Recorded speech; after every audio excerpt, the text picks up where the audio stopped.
How to get $100 Nike promo code. Let's get started. Launch your preferred browser. Over here, you'll find the search box. Type in Nike.com and search for it.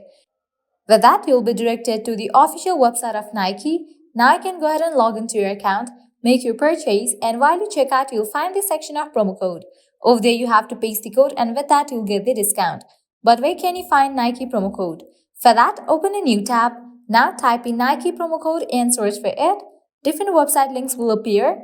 Using any of these websites, you can easily get working promo code for Nike. So go ahead and open any of these.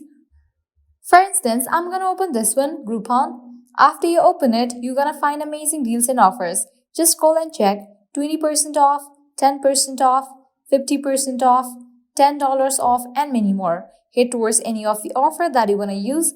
Just go ahead and click on it. So here's the code, you can copy it, then click on Shop Now. You will be directed to the official website of Nike. Now click on this icon, type in your Nike account's credentials and log into your account. Once logged in, you can browse through the items and select the items that you want to purchase. Add the items to the cart and proceed to checkout. And in the checkout page, you will find the section of promo code. Over there, paste the code and confirm your order. With that, you'll get the discount. Likewise, also you can try out other offers. In this page, you're going to find tons of offers and deals. Also, make sure to check out these websites, as these websites will also provide you working promo code for Nike. At the end, if you guys find this video helpful, don't forget to like, share and subscribe to our channel. Thank you.